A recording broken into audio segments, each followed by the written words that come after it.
চরকুলিয়া যুব সমাজের উদ্যোগে বীর মুক্তিযোদ্ধাদের পরিচালনায় মাশাআল্লাহ 12তম ঐতিহাসিক তাফসীরুল কোরআনের প্রোগ্রাম। স্থান ঐতিহাসিক চরকুলিয়া লায়লা আজাদ কলেজ ময়দান, মোল্লাহাট, বাগেরহাট। বাগেরহাটে এই প্রথম আসছি আমি। তো আসেন আমরা সরাসরি কথা শুনি কোরআন থেকে। তার আগে আমরা 3টা তাকবীর দেব। আল্লাহ বলেন, রাব্বাকা ফাকাব্বির, glorify the name of your lord. তোমার রবের নামের বড়ত্বের ঘোষণা দাও। আমরা ভাগাভাগি করে দেব। প্রথম তাকবীর দেব যারা বিবাহিত আছি তারা, দ্বিতীয় তাকবীর দেব যারা অবিবাহিত আছি তারা, তৃতীয় তাকবীর সবাই মিলে দেব ইনশাআল্লাহ। পড়েন, রাজি আছেন? কষ্ট পাচ্ছেন না তো? এটার উদ্দেশ্য হচ্ছে একটু আপনাদেরকে চাঙ্গা করে তোলা, একটু চাঙ্গা হয়ে উঠবেন তাকবীর দিয়ে, এরপর আমরা কথা শুনব। বিবাহিত কারা কারা আসছেন দেখি হাত তোলেন। ওরে আল্লাহ, সব দেখি বিবাহিত, হাত নামান। অবিবাহিত কারা কারা আসছে দেখি, এক হাত করে তোলো। এরা একটু কম সংখ্যায়, দেখি কি অবস্থা, কাদের পারফরমেন্স কেমন হয় দেখি। আমি লিল্লাহি তাকবীর বললে শুরুতে বিবাহিতরা পড়বেন আল্লাহু আকবার। শুরুতে বিবাহিতরা রেডি হয়েছেন? পারা যাবে? শুরুতে শুধু বিবাহিতরা তাকবীর পড়েন, লিল্লাহি তাকবীর। মাশাআল্লাহ। এবার অবিবাহিতরা রেডি? হ্যাঁ, বিবাহিতদের হারানো যাবে তো? এবার তোমরা পড়ো তো, লিল্লাহি তাকবীর। সমান সমান হয়েছে। আচ্ছা, এবার সবাই মিলে 3টা পড়ি। পড়েন, লিল্লাহি তাকবীর, লিল্লাহি তাকবীর, লিল্লাহি তাকবীর। আল্লাহ তাকবীরগুলোকে কবুল করো, এই তাকবীরগুলোরে আমাদের নাজাতের ওসিলা করো। আমরা আমাদের খুতবার শুরুতে আজকে সূরাতুল বাকারার 124 নম্বর আয়াত তেলাওয়াত করেছি। এই 124 নম্বর আয়াতের আলোকে আমরা সাইয়েদনা ইব্রাহিম আলাইহিস সালামের জীবনে ঘটে যাওয়া কিছু বিষয় থেকে আমাদের জন্য কি শিক্ষা, লেসন আছে, রিমাইন্ডার এন্ড মেসেজ আছে, এগুলো জানার চেষ্টা করব এই চমৎকার রজনীতে। সবাই শুনতে রাজি আছেন তো? শেষ পর্যন্ত থাকবেন নাকি ওঠা বসা? হ্যাঁ, কেউ উঠবেন না তো? বিশৃঙ্খলা করবেন না তো? কথা দিলেন? আচ্ছা, এই আয়াতে আল্লাহ বলছেন, আমি আমার খলিল ইব্রাহিমকে অনেক পরীক্ষা করেছিলাম জীবনে। তার পুরো জীবনটা ছিল পরীক্ষাময় জীবন, আর এই প্রতিটা পরীক্ষায় আমার খলিল ইব্রাহিম সফলতার সাথে উত্তীর্ণ হয়েছে। একটাতেও সে ফেল করে নাই, সবগুলাতে পাস। চিল্লায় বলেন, সবগুলাতে। শুধু সিম্পল পাস না, golden A plus, golden GPA 5, first class first, global award পেয়েছেন। গ্লোবাল অ্যাওয়ার্ড, অ্যাওয়ার্ডটা দিয়েছে কে? আমরা জানার চেষ্টা করব কি অ্যাওয়ার্ড পেলেন তিনি আল্লাহর কাছে, কি তার এত মহিমা, কি তার জীবনী, biography and life sketching of prophet Abraham. সাইয়েদনা ইব্রাহিম আলাইহিস সালামের জীবনে কি ঘটে গেল এই কোরআনের ভিতরে আছে না নাই? রব্বুল আলামিন বলেন, ওয়া ইয বিতালা ইব্রাহিম রাব্বুহু বিকালিমাতিন ফাতাম্মাহুন্না ক্বালা ইন্নী জাঈলুকা লিন-নাসি ইমামা। আল্লাহ বললেন, ও নবী, স্মরণ করুন সেই সময়ের কথা যখন আমি আমার ইব্রাহিমকে অনেকগুলো বিষয়ে পরীক্ষা করলাম, আর আমার ইব্রাহিম প্রতিটা পরীক্ষায় সফলতার সাথে উত্তীর্ণ হলো। ফলাফল স্বরূপ আমি ইব্রাহিম রে বললাম, ইব্রাহিম, তোমারে আমি গোটা বিশ্বের মানুষের নেতা বানাইয়া দিলাম। পরীক্ষার ফলাফলে আল্লাহ কি বললেন? তোমার আমি কি বানাইলাম? নেতা।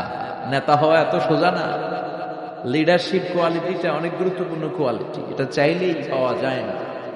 এটা নিজেকে তিলে তিলে পরীক্ষায় উত্তীর্ণ করে, কষ্টি পাথর দিয়ে যাচাই বাছাই হওয়ার পরে নিজেকে প্রমাণ করে করে নেতা হতে হয়। চিৎকার করে বলেন ঠিক কিনা? আল্লাহ বললেন, আমি আমার খলিলরে খালি পরীক্ষার উপর পরীক্ষা নিলাম। যারে আল্লাহ ভালোবাসে বেশি তার জীবনে পরীক্ষাও। বিশ্বনবীরে আল্লাহ বুঝাতে চাইলেন, ও আমার নবী, আপনার জীবনটা পরীক্ষাময়। এত পরীক্ষা দেখে বিচলিত হওয়ার কিছু নাই, টেনশনে পড়ার কিছু নাই, নিরাশ হওয়ার কিছু নাই। আপনার পিতা ইব্রাহিমকেও এরকম অনেকগুলো আমি পরীক্ষা নিয়েছি, আর প্রতিটা পরীক্ষায় আমার ইব্রাহিম খলিল সফলতার সাথে উত্তীর্ণ হয়েছে। আসাদুন নাসি বালাআন আল আম্বিয়া, এই পৃথিবীতে সবচেয়ে বেশি বালা মুসিবত আর পরীক্ষা আসে নবীদের। কাদের? সুম্মাল আমসাল ফাল আমসাল, এরপরে সিদ্দিকিনদের, শুহাদাদের, সালেহিনদের। ইবতালা আর রাজুলু হাসাবা দীনি, ব্যক্তির দিনদারি যত বেশি তার উপর আল্লাহর পরীক্ষা। এজন্য মুমিন পরীক্ষাতে ভয় পায় না, মুমিন কখনো বিচলিত হয় না, মুমিন ভরসা রাখে একজনের উপর। চিল্লায় বলেন তিনি কে?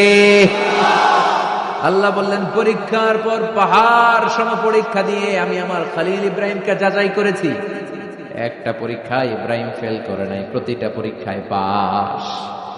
এগুলো বলে বলে বিষ্ণুনবীর আল্লাহ সান্ত্বনা দিচ্ছেন, নবী ওরা আপনারে গালি দেয় জাদুকর বলে, ওরা আপনারে গালি দেয় গণক বলে, ওরা আপনারে কবি বলে গালি দেয়, ওরা আপনারে পাগল বলে গালি দেয়, একটার পর একটা পরীক্ষায় আপনি জর্জরিত হচ্ছেন। নবী আপনার পিতা ইব্রাহিম তার চেয়েও বেশি পরীক্ষায় পড়েছে। দুনিয়াতে আমরাও যারা পরীক্ষার শিখা, আমরাও সাইয়েদনা ইব্রাহিমের জীবনী থেকে শিক্ষা নেওয়ার দরকার আছে না নাই? গালি আসবে, মন্দ কথা আসবে, বিপদ আসবে, জেল জরিমানা আসবে, ঝুঁকি আসবে। এই ঝুঁকি আর রিস্কের মধ্য দিয়ে কালিমার দাওয়াতের প্রচারের কাজ করতে হবে। চিল্লায় এখন ঠিক কিনা?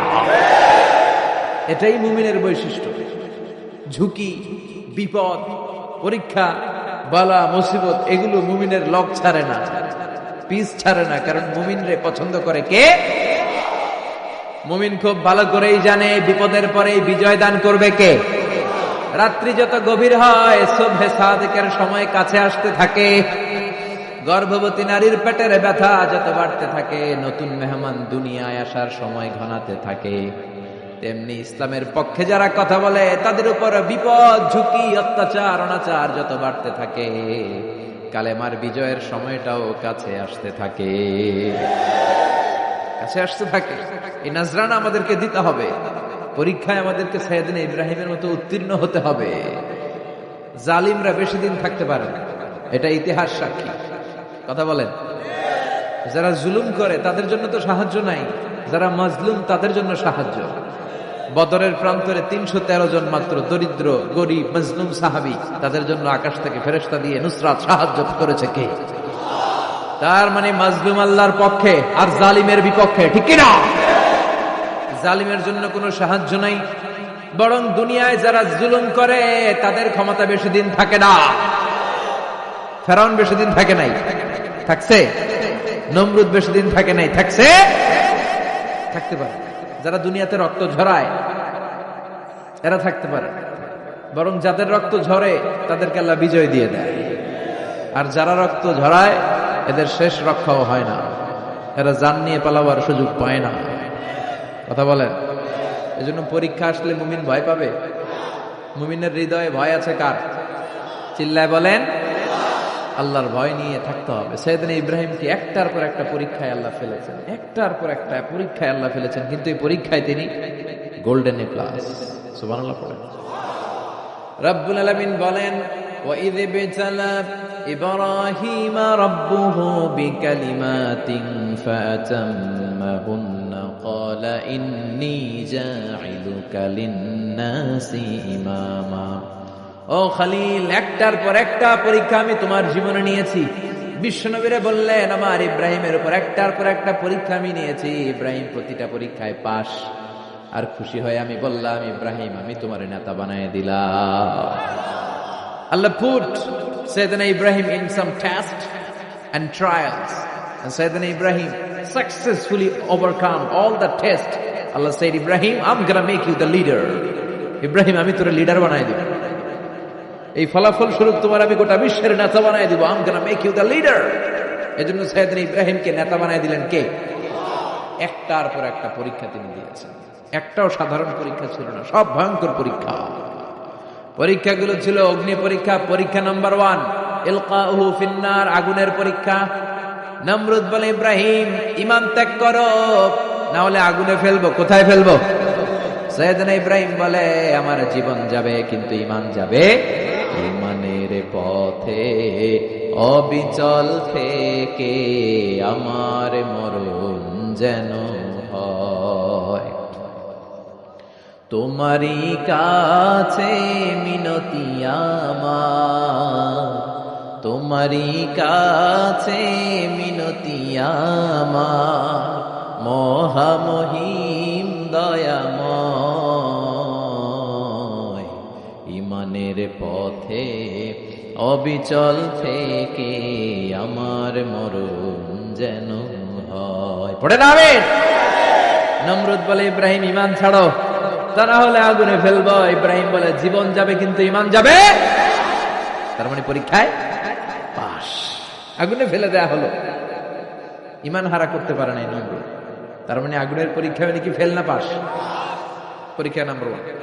পরীক্ষা নাম্বার 2, আল্লাহ বললেন, ইব্রাহিম কলিজার টুকরা সন্তান ইসমাইলকে আর প্রিয়তমা স্ত্রী হাজারকে মক্কার ধুধু প্রান্তরে রেখে আসো, যেখানে কোনো মানুষ নাই, কোনো পাখি নাই, কোনো প্রাণী নাই, কোনো খাওয়ার পানিও নাই, কেউ নাই, জনমানব শূন্য এলাকার মধ্যে ফ্যামিলির সবাইকে রেখে আসো, ইসমাইলরেও রেখে আসো, হাজারকেও রেখে আসো।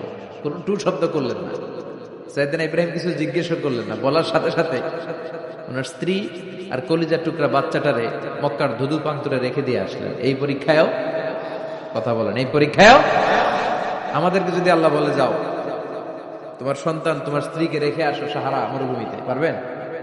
হ্যাঁ, কি পরীক্ষা দিয়ে আল্লাহর প্রিয় হয়েছে। তার মানে আগুনের পরীক্ষায় পাস, ফ্যামিলি বিসর্জন দেওয়ার পরীক্ষায় পাস। এবার আল্লাহ দেখলেন সাইয়েদনা ইব্রাহিমের হৃদয়ের মধ্যে ইসমাইলের জন্য ভালোবাসা বেশি না কম? কত বেশি জানেন? সাইয়েদনা ইসমাইল যখন দুনিয়াতে এসেছে তখন সাইয়েদনা ইব্রাহিম আলাইহিস সালামের বয়স ছিল 86। কত? আপনাকে বাগেরহাটে 86 বছর বয়সে কারো বাচ্চা কাচ্চা হয়? হ্যাঁ, আছে এরকম পালোয়ান? আছে কেউ? নাই। সাইয়েদনা ইসমাইল যখন এসেছে দুনিয়ায় তখন সাইয়েদনা ইব্রাহিমের বয়স কত ছিল? 86। তার মানে 86টা বছর আল্লাহর কাছে কাঁদছে আর দোয়া করছে, আল্লাহ একটা সন্তান দাও দাও দাও, দেয় নাই। 86 বছর বয়সে যে সন্তানটা দিল, ওই সন্তানের প্রতি মায়া, দরদ, মোহব্বত, ভালোবাসা বেশি না কম? আল্লাহ দেখতে চাইলেন এই ছেলের জন্য মায়া বেশি নাকি আল্লাহর জন্য বেশি। আল্লাহ ডেকে বললেন, ইব্রাহিম দেখি হৃদয়ে কার জন্য দরদার ভালোবাসাটা বেশি। যাও আমার সন্তুষ্টির জন্য 86 বছর বয়সে পাওয়া কলিজার টুকরা দুধের বাচ্চা ইসমাইলকে জবাই করে আমার খুশি অর্জন করো। জবাই করো, স্যাক্রিফাইস করো, আমার জন্য উৎসর্গ করো। বলতে দেরি, ছুরি নিয়ে গলার মধ্যে ছুরি চালাতে 1 সেকেন্ড দেরি করে নেই। সুবহানাল্লাহ পড়ে। তার মানে এই পরীক্ষায়ও আল্লাহ বললেন, ক্বাদ সাদ্দাকতার রুইয়া ইন্না কাযালিকা নাজজিল মুহসিনিন। ইব্রাহিম ছুরি আর চালায়ও না। ইসমাইলকে মারা আমার উদ্দেশ্য না, তোমার হৃদয়টা দেখা উদ্দেশ্য। এই ইসমাইল মরে গেলে তো সব ঘটনা উলট পালট লেগে যাবে, কারণ আখিরি জামানার পয়গম্বর বিশ্বনবী মুহাম্মদ রাসূলুল্লাহ ইসমাইলের বংশে পৃথিবীতে আগমন করবে। চিল্লায় এখন ঠিক কিনা? ইসমাইলকে বাঁচিয়ে রাখা আল্লাহর জন্য ওয়াজিব। আল্লাহ নিজের জন্য এটাকে আবশ্যক করেছেন। সুবহানাল্লাহ পড়েন। ইমাজিন কি স্যাক্রিফাইস তিনি করেছেন। প্রতিটা পরীক্ষায় পাস। পরীক্ষা নাম্বার 4, আল্লাহ বললেন, ইব্রাহিম আগুনের পরীক্ষায় পাশ করলাম, পরিবার বিসর্জনের পরীক্ষায় পাশ করলা, সন্তান বিসর্জনের পরীক্ষায় পাশ করলা, এখন তোমার আমি একটা গুরু দায়িত্ব দেব রে ইব্রাহিম। অনেক বড় দায়িত্ব, পারবা কিনা বলো? সাইয়েদনা ইব্রাহিম বলে, লাব্বাইক। সুবহানাল্লাহ পড়ে। কি দায়িত্ব আল্লাহ? তোমারে আমি হজ প্রোগ্রামের এমডি বানায় দিলাম, managing director of Hajj programme. হজের এমডি। তুমি হজের কাফেলা করো, তুমি হজের বন্দোবস্ত করো, দেখি এইটাতে তুমি কতটুকু সাকসেসফুল হতে পারো। সুবহানাল্লাহ পড়েন। সাইয়েদনা ইব্রাহিম বললেন, আল্লাহ কি কি করতে হবে খালি কোন? আল্লাহ বলল, প্রথমে আমার ঘর বানাও, কারণ হজ করতে হলে আল্লাহর ঘরের দরকার আছে না নাই?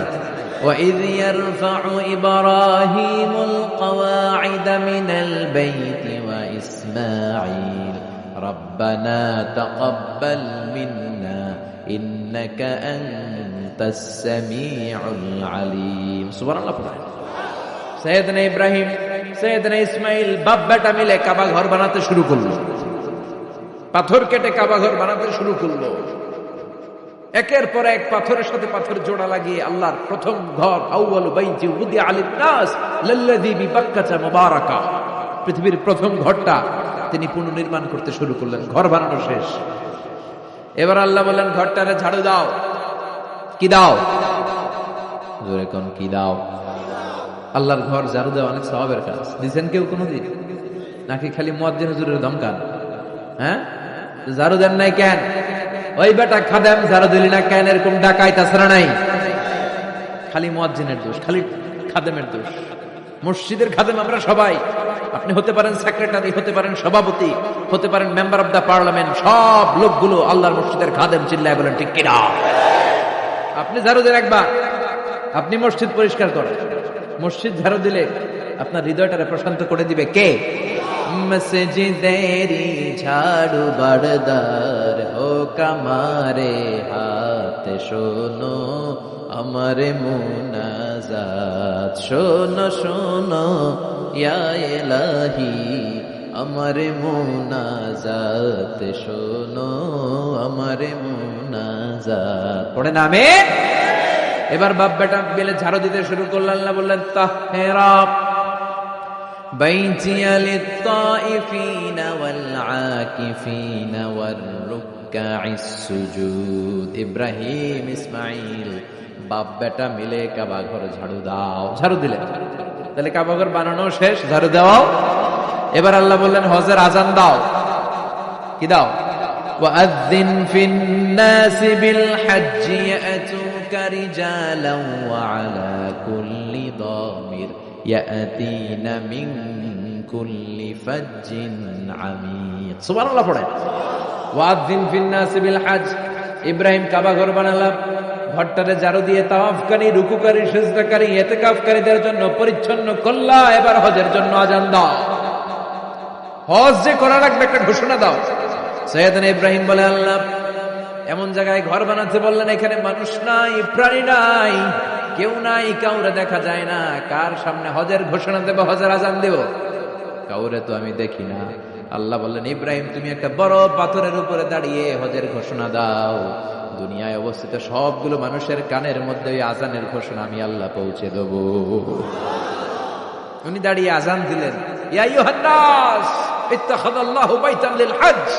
আল্লাহ হজের জন্য একটা ঘর বানিয়েছেন, আসো আসো, যাদের সামর্থ্য আছে এসে হজ করে যাও। তখন পৃথিবীতে যত লোক ছিল প্রতিটা মানুষের কানের ভেতরে আল্লাহ আজানের ধ্বনি পৌঁছে দিয়েছে। আমরা যারা ছিলাম না, আমরা ওই সময় ছিলাম, কয়েছিলেন আলামুল আরওয়াহে, রুহের জগতে, রুহের জগতেও আমরা যারা ছিলাম আমাদের কানের মধ্যে এই ধ্বনিটা পৌঁছে দিয়েছে কে? ওই রুহের জগতে থাকা অবস্থায় যারা আমরা লাব্বাইক বলে আওয়াজ করতে পেরেছি, তাদের নসিবে কাবা ঘর জিয়ারতের সুযোগ করে দিবে কে? যারা আমরা লাব্বাইক পেতে পারছিলাম তাদের নসিবে কাবা ঘরের জিয়ারত আছে না নাই? তার মানে আল্লাহ বললেন হজের এমডি বানাইছে আল্লাহ, ম্যানেজিং ডাইরেক্টর। আল্লাহ বললেন কাবা ঘর বানাও, বানালেন। ঘর পরিষ্কার করো, করলেন। আজান দাও, আজান দিলেন। তার মানে হজ প্রোগ্রামের যে দায়িত্ব, এই পরীক্ষায়ও, কথা বুঝে নাই মনে হয়, হজ প্রোগ্রামের দায়িত্ব এটাতেও পাস। একটার পর একটা পরীক্ষা দিয়েছে। সব শেষে আল্লাহ পরীক্ষা নিলেন, ইব্রাহিম তোমার বয়স এখন 80 বছর, এবার নিজ হাতে তুমি সুন্নাতে খাতনা করো। কি করো? নিজ হাতে সুন্নাতে খাতনা। সহিহ বুখারীর বর্ণনা। ইখতাতানা সাইয়েদনা ইব্রাহিম আলাইহিস সালাম ওহু ইবনু 80 সানা বিল কদম। কুঠার দিয়ে নিজ হাতে নিজের লজ্জাস্থানের সামনের চামড়ার অংশটা কেটে তিনি নিজ হাতে 80 বছর বয়সে নিজের সুন্নাতে খাতনা করেছেন। এমনি এমনি আল্লাহর প্রিয় হয় নাই, এমনি এমনি আল্লাহ লিডার বানায় নাই। আল্লাহ এমনি বলে নাই I'm gonna make you the leader, গোটা বিশ্বের মানুষের নেতৃত্ব দেওয়ার জন্য আমি তোমারে তৈরি করেছি। এমনি হয় নাই, একটার পর একটা পরীক্ষা দিয়ে নিজেকে প্রমাণ করার মধ্য দিয়ে তিনি নেতৃত্বের আসনে আসীন হয়েছেন। চিৎকার করে বলেন ঠিক কিনা? সে আল্লাহ ডেকে বললেন, গোলাম এই ইব্রাহিমের জীবনে তোমাদের জন্য আমি আদর্শ রেখে দিয়েছি। আমি পৃথিবীর বুকে কয়েকজন নবীকে সিলেক্ট করেছি, তার মধ্যে ইব্রাহিমের মর্যাদা আসরাড়াই। ওনার ফ্যামিলি, ওনার যে ফ্যামিলিটা, it's a blessed family ever in the world. পৃথিবীর সবচেয়ে বরকতময় ফ্যামিলির একটা ফ্যামিলি। এই ফ্যামিলি যেখানেই হাত লাগাইছে ওইটা বরকত হয়ে গেছে, যেটা ধরছে মাটি সোনা হয়ে গেছে। কি বরকত! সাইয়েদনা ইব্রাহিম আলাইহিস সালামের পায়ের ছোঁয়া লেগেছিল একটা পাথরে। তিনি যখন কাবা বানাচ্ছেন আর উপরে ওঠে না, বানাতে বানাতে আর নাগাল পায় না। বললেন আল্লাহ এবার কি করি? এই পাথরে দাঁড়িয়ে তুমি কাবা বানাও। বলা হয় যে এই পাথরটা এত শক্তিশালী ছিল, ওনার উপরে ওঠা দরকার লিফটের মতো, পাথরটা উপরে উঠে যেত, নিচে নামা দরকার নিচে নেমে যেত। আবার এই পাথরের জায়গাটাকে আল্লাহ তাআলা নামাজের মুসল্লা বানিয়ে দিয়েছেন, আমাদের জন্য নামাজের মুসল্লা। ওয়াত্তাখিযু মিন মাকামি ইব্রাহিমা মুসাল্লা, আল্লাহ বললেন গোটা বিশ্বের সব মুমিনদের জন্য মাকামে ইব্রাহিমরে আমি মুসল্লা বানায়া দিলাম। বিশ্বনবী যখনই তাওয়াফ করে 2 রাকাত নামাজ পড়তেন, মাকামে ইব্রাহিমের সামনে এসে 2 রাকাত সালাত পড়তেন। আমরাও যারা তাওয়াফ করি, প্রতিটা তাওয়াফের পরে এই মাকামে ইব্রাহিমের সামনে এসে নামাজ পড়তে হয়, জানেন না? পড়ছেন না আপনারা? হাজিরা পড়তে হয়। এই পাথরটা এখনো আছে, দেখেন ওনার স্মৃতিকে চির অম্লান করার জন্য, সাইয়েদনা ইব্রাহিমের শিক্ষাকে চিরস্মরণীয় করে রাখার জন্য ওনার ফুটপ্রিন্ট, পায়ের ছাপ যে পাথরে লেগেছে, এই পাথরটাকে কাবা ঘরের একেবারে পাশে 11 মিটার উঁচু একটা ছোট্ট গ্লাস ফিটিং করা, ডিজাইন করা মিনারার ভেতরে ওইখানে স্থাপন করা। যারা তাওয়াফ করে ওইটার পাশ দিয়ে তাওয়াফ করতে হয়, আর তাওয়াফ শেষ হলে ওইটার সামনে 2 রাকাত নামাজ পড়তে হয়। বরকত আছে না নাই? ওনার পা লাগছে, এই জায়গা হয়ে গেছে মুসল্লা। এবার ওনার ছেলের পা লাগছে মরুভূমিতে, ওইটা হয়ে গেছে জমজমের কূপ। সাইয়েদনা ইসমাঈল ওনাকে রেখে হাজার দৌড়াদৌড়ি শুরু করলেন, সাফা থেকে মারওয়া, মারওয়া থেকে সাফা। আহা, এখন এয়ার কন্ডিশন করা 4 তলা, এয়ার কন্ডিশন করা, এত সুন্দর পরিবেশ, এরপরে দৌড়াতে দৌড়াতে আমাদের ঘাম ছুটে যায়। না জানি সাইয়েদাতুনা হাজার কি কষ্ট করে সেখানে দৌড়াদৌড়ি করেছিলেন, না জানি উনার কি কষ্ট পোহাতে হয়েছিল। উনি সাফা থেকে মারওয়া একবার, মারওয়া থেকে সাফা একবার 60টা চক্কর দিলেন। এই 60টা চক্কর, এই দৌড়াদৌড়িটা আল্লাহর কাছে এত ভালো লেগেছে, কিয়ামত পর্যন্ত সব হাজীদের জন্য এই জায়গায় দৌড়াদৌড়ি করাটা আল্লাহ ওয়াজিব করে দিয়েছে। এটা না করলে আপনার হজই হবে না, এখানে দৌড়াদৌড়ি করা ওয়াজিব। দেখেন ওনার ওয়াইফের কাজ কত বরকতময়, উনি দৌড়াদৌড়ি করছেন, এখন আমাদের হজে যে দৌড়াদৌড়ি করা লাগে। সুবহানাল্লাহ পড়বেন না? সাইয়েদনা ইসমাঈল আলাইহিস সালামকে মরুভূমির মধ্যে রেখে উনি দৌড়াদৌড়ি করলেন, পানি নাই, পানির অভাব, দৌড়ে আসলেন, এসে দেখে সাইয়েদনা ইসমাঈল আলাইহিস সালামের পায়ের ধাক্কায় জমজমের পানি বেরোতে শুরু করছে, কল কল কল কল করে আওয়াজ। সাইয়েদনা ইব্রাহিম, ইসমাঈল, হাজার এরা আরবি ভাষা জানতেন না, এরা সুরিয়ানি ভাষার মানুষ ছিলেন। কোন ভাষা? সুরিয়ানি ভাষা। তো পানি দেখে হাজার খুব অবাক, কিরে এত সুন্দর পানি, এই পানি তো মরুভূমির বালিতে লেগে সব শুকিয়ে যাবে। পানি যাতে না শুকায় উনি বালি চারদিক দিয়ে উঁচু করে এরকম বাঁধ দিতে লাগলেন, বাঁধ দিচ্ছেন আর ওনার সুরিয়ানি ভাষায় বলতে লাগলেন ঝাম ঝাম, মানে হচ্ছে থাম থাম, ঝাম মানে স্টপ, থাম থাম, কেফ, আরে পানি চলে যাস না, চলে গেলে তো পানি ব্যবহার করতে পারবো না, ঝাম ঝাম ঝাম ঝাম। ওনার মুখনিসৃত এই ঝাম ঝাম শব্দ দুইটা আল্লাহর এত ভালো লাগলো, কিয়ামত পর্যন্ত এই কুয়ার নাম আল্লাহ ঝমঝমের কুয়া বানায় দিলেন। এটার নাম বিরু ঝমঝম। বিষ্ণু বললেন মা উ ঝমঝম লিমা শুরিবা লাহু, এই জমজমের পানির এত বরকত, যেই রোগের নিয়ত করে এই পানি খাবেন ওই রোগ থেকে শিফা দিবে কে? আবার বিষ্ণু বললেন ইন্নাহা তুআমু তুআমিন শিফাউ সুকমিন ইন্নাহা মুবারাকা, এই জমজমের পানি গোটা বিশ্বের সব পানির মধ্যে থেকে সব চাইতে বরকতের পানি। এই পানির মধ্যে রোগের জন্য চিকিৎসা আছে, মানুষের ক্ষুধা লাগলে এটার ভেতরে খাবারের উপাদান আছে। পৃথিবীর সব পানি শুধু তৃষ্ণা নিবারণ করে, শুধু জমজমের পানি তৃষ্ণাও নিবারণ করে, ক্ষুধাও নিবারণ করে। জাপানের কিছু জিওলজিস্ট, ভূতত্ত্ববিদ গবেষণা করে পেয়েছে এই পানির মধ্যে ফুড সাপ্লিমেন্টারি আছে, মানে খাদ্যের পরিপূরক। কিছু না খাই এই পানি খাইলে ক্ষুধা নিবারণ হয়ে যায়। আবার বিশ্বনবীকে যখন সিনা চাক করা হবে, মেরাজ রজনীতে সাইয়েদনা জিবরাইল বিশ্বনবীর গলা থেকে নাভি পর্যন্ত পুরোটা কেটে হৃদয়টা বের করে এই জামজামের পানি দিয়ে ধৌত করেছিলেন। তার মানে এই ফ্যামিলি যেইখানে হাত লাগাইছে ওইখানে বরকত আছে না নাই? যেখানে হাত ওইখানে বরকত। বাবা পা লাগাইছে মাকাম ইব্রাহিম, ছেলে পা লাগাইছে জমজমের কুয়া, হাজার দৌড়াদৌড়ি করেছে, আস-সা'য়ু বাইনা সাফা ওয়াল মারওয়া হজের মধ্যে ওয়াজিব করে দিয়েছে কে? আবার আল্লাহ বললেন ওয়াজআলনা ফি যুররিয়াতিহিন নুবুওয়াতা ওয়াল কিতাব, আমি খুশি হয়ে এই ইব্রাহিমের বংশের মধ্যে নবুয়ত দিয়েছি, আবার কিতাবও দিয়েছি। সুবহানাল্লাহ বলেন। তিনি নবুয়ত দিয়েছেন। পৃথিবীতে যত নবী আসছে সব সাইয়েদনা ইব্রাহিমের নাতিপুতি, সব কি বিশ্বাস হয় না? এই পৃথিবীতে যত পয়গম্বর এসেছেন তার 99.99% নবীরাই ওনার ছেলে আর নাতিপুতি। চিল্লায় পড়েন আল্লাহু আকবার। এজন্য ওনারে বলা হয় আবুল আম্বিয়া, father of the all prophets, সব নবীদের বাবা। ওনার বয়স যখন 86 তখন আল্লাহ সাইয়েদনা ইসমাইলকে দিলেন। বয়স যখন 100 তখন সাইয়েদনা ইসহাক আলাইহিস সালামকে আল্লাহ দিলেন। এইদিকে ইসমাইল, এদিকে সবাই বলেন এদিকে, এদিকে সবাই বলেন এটা এটা ইসহাক। পৃথিবীতে যত নবী এসেছে সব ইসহাকের চ্যানেলে এসেছে। সাইয়েদনা ইসহাক আলাইহিস সালামের চ্যানেলে এসেছে। সাইয়েদনা ইসমাইলের চ্যানেলে নবী নাই, কোন নবী নাই, নবী ছাড়া চ্যানেল। আর এখানে যত হাজার হাজার লক্ষাধিক নবী এসেছে, সব নবী ইসহাক আলাইহিস সালামের চ্যানেলে যারা এসেছে, সব নবীরা অন্যান্যদেরকে বলে যাইতো, তার উম্মতকে বলে যেত যে সবশেষে একজন নবী আসবে, তিনি হবেন সর্বশ্রেষ্ঠ নবী, তিনি হবেন সর্বশ্রেষ্ঠ নবী।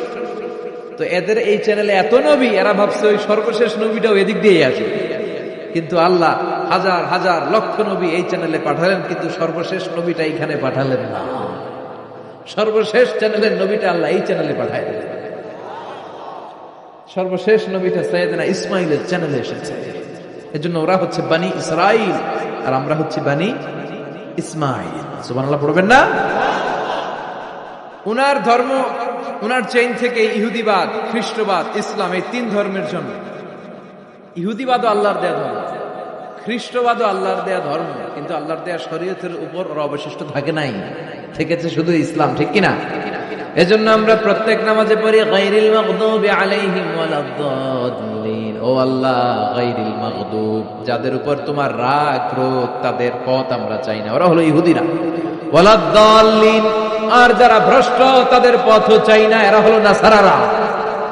তিন ধর্মের গোড়া সাইয়েদনা ইব্রাহিমের সাথে লেগেছে। এজন্য এই তিন ধর্মকে একসাথে বলে কম্পারেটিভ রিলিজিয়ন, তুলনামূলক ধর্মতত্ত্বের ভাষায় আব্রাহামেটিক ফেইথ।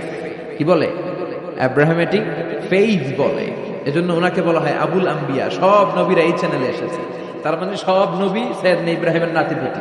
আবার এই প্রতিটা নবীর জন্য আল্লাহ তাআলা আকাশ থেকে কিতাব নাযিল করেছেন। চিল্লায় বলেন ঠিক কিনা? আল্লাহ বলে, ইব্রাহিম তোমারও আমি কিতাব দিলাম। সাইয়েদনা ইব্রাহিম আলাইহিস সালামের উপর কিতাব আছে না নাই? ওই কিতাবের নাম কি? কে পারে? ইন্না হাযা লাফিস সুহুফিল উলা সুহুফি ইব্রাহিম ওয়া মূসা। সুহুফি ইব্রাহিম, সাইয়েদনা ইব্রাহিমকে আল্লাহ তাআলা সহিফা দান করেছেন। চিল্লায় পড়েন আল্লাহু আকবার।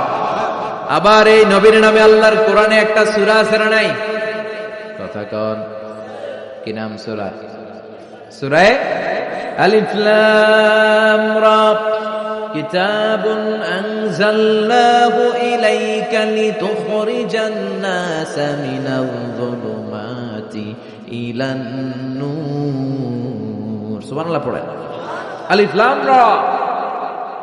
I have revealed this holy and sacred book unto you in order to lead the mankind out of darkness into the light. ও নবী, আমি এই কিতাবকে আপনার কাছে পাঠিয়েছি অন্ধকারাচ্ছন্ন মানুষগুলোকে অন্ধকার থেকে আলোর দিকে নিয়ে যেতে। এই কোরআনের ভেতরে আলো আছে না নাই? সবকিছুর সমাধান আছে না নাই? সমাধান চাও যদি জীবনে মরণে, ফিরে যাও খুঁজে নাও, চোখ রাখো কোরআনে। সুবহানাল্লাহ পড়ে। চোখ রাখবেন কোথায়? নাকি মোবাইলে, না টিভিতে, না এটিএন বাংলার পর্দায়? আসিতেছে আগামী শুক্রবার রঙিন পর্দায়, চোখ রাখুন এটিএন বাংলায়। এটিএন বাংলায় চোখ রাখবেন?